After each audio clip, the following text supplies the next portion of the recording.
Batman, on my level, you could be the greatest individual in football. We are back with another video, and today I am going to be talking about De Jong's potential move to Manchester United. You can see him on the screen. The potential link up with Ten Hag could happen, and let's see where he fits into this United team, his strengths, his weaknesses. But before we get started, make sure you guys like the video, comment your thoughts on the De Jong situation, subscribe to the channel, and make sure you guys follow the Twitch down below in the description. But let's get started. Let's look at De Jong's best position now. Ten Hag said in an interview with Dutch medium Voetmal International, hopefully I pronounced that right, that he sees De Jong as a player. Now, quote, his qualities that ensures that the ball gets into the final third. He's an adventurer, always on the move, often with the ball, sometimes without the ball. Can you put him as a 6 as the only link? He leaves the middle of the pitch too often for that, and if you don't give him the freedom to go forward, you won't get the best out of his game. As you can see on the screen, he's with his midfield partner during this time, Lasse, hopefully I pronounced that right as well. And he kind of gives the freedom to Frenkie de Jong to adventure forward because he's the one being a bit more disciplined. Where does De Jong see his best position? De Jong even said in an interview with The Guardian earlier on this year that he doesn't necessarily have one position where he really wants to play. But I think, and I quote, I think I'm best if I'm in a role where I can often touch the ball.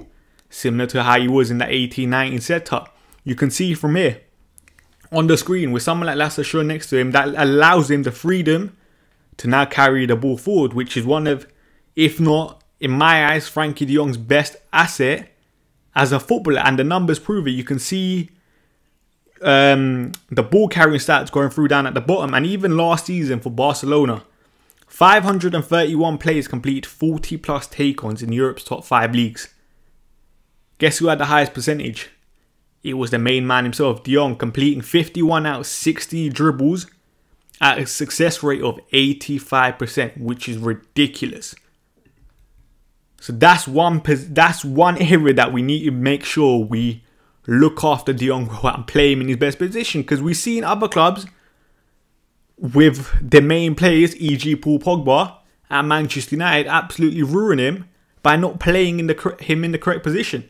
Something that Barcelona done with De Jong at times in his first season, which we're going to look at now. You can see with the picture now, this is De Jong in his first season at Barcelona, 19-20. He's playing as the lone midfielder in a midfield trio, and there's no space for him to dribble into, as you can see in the picture. The two other central midfielders are occupying the half spaces, which he likes to occupy. So now he has to become more of a passing player. And don't get me wrong, De Jong is a brilliant passer of the ball. You're going to see with the numbers down at the bottom, he's literally in the top percentiles for most of the passing aspects. But at the same time, you're taking away one of his best assets. And at the same time, we've seen it with what Ten Hag said before. He's an adventurer. His first instinct when he loses the ball is to press forward. And this caused Barcelona a lot of problems, especially in his first season when he was doing that role, because Barcelona weren't a pressing side like that. So that often let spaces in the back, like in his back, for his opponent to exploit. Another thing I wanted to quickly address is his defensive numbers. You can see from the screen below me right now, his defensive numbers in terms of percentiles look very, very bad. Most of them being in the red, but it's important to remember that Barcelona are a possession-based side. The opportunity to make tackles / interceptions is lower than it will be at other clubs. Barcelona averaged 64.7% of the ball last year in the league, which was the most in La Liga. So that's why his numbers are very, very bad. But when you're looking at his 17-18 numbers, his first season where he broke through for Ajax, or his first major season, you can see when his tackles and interception numbers are adjusted by possession, they're calm kind of thing, and it is nothing to worry about. Just a quick misconception that people are going to have straight away just from looking at those percentiles. He's calm defensively, let's not worry too much. Another positive with De Jong is his injury record. You can see from the screen here, De Jong's only missed 10 games at Barcelona through injury in his 3 years at the club. In comparison to the Paul Pogba, the man he's going to be replacing in midfield, Paul Pogba missed 19 games this season alone, which is a massive positive because we're going to be getting a durable midfielder. Fingers crossed if he does come. Another thing with De Jong is he has won trophies. I know a lot of people care if a player's won trophies or not in their career, but you can't have this complaint with De Jong. He's won the Copa del Rey. He's won the Dutch League, obviously, with Ten Hag during that 2018-19 season. And he's come runner-up a couple times in La Liga and the Eredivisie. So don't have that complaint with Frenkie de Jong. He has won trophies. And just before anyone thinks De Jong was any Tom, Dick and Harry in that team, he was actually a calm player and had a vital impact. You can see from the screen right here, he was in the UEFA Team of the Year in 2019, FIFA Pro World 11. He won UEFA Midfielder of the Year in 2019.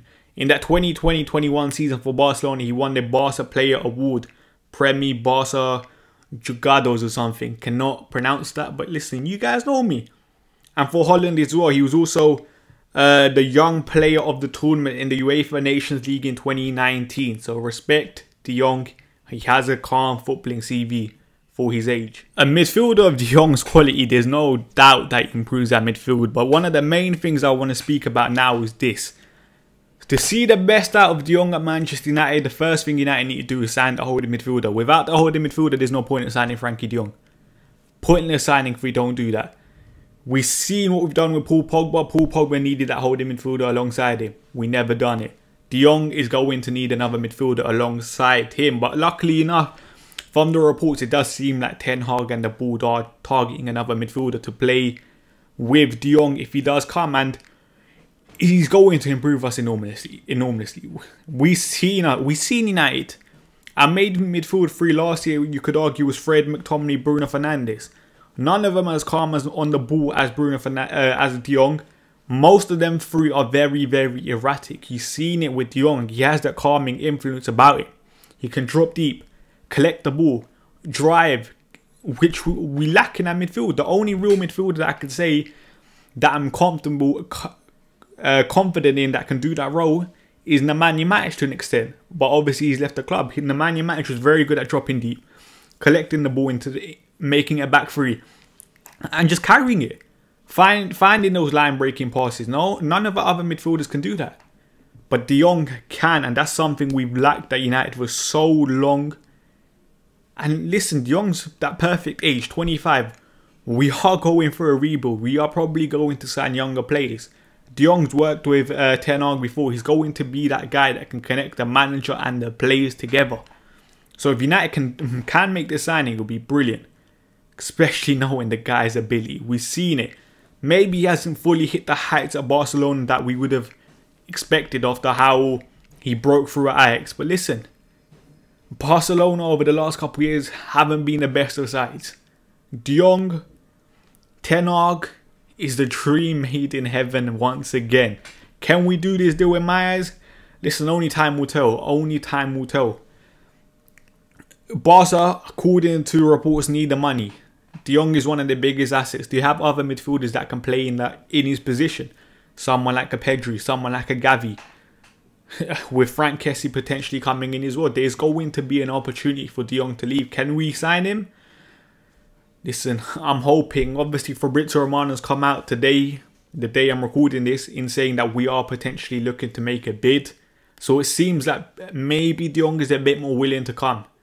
Let's see if United can get it done. And listen, pressure's on John Myrtle, innit?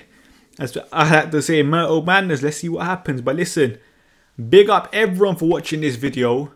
I hope you enjoyed it, because this is like the first time I've really done something like this. But listen, if you want to see more of this, make sure you guys like the video, comment, subscribe, and all that good stuff.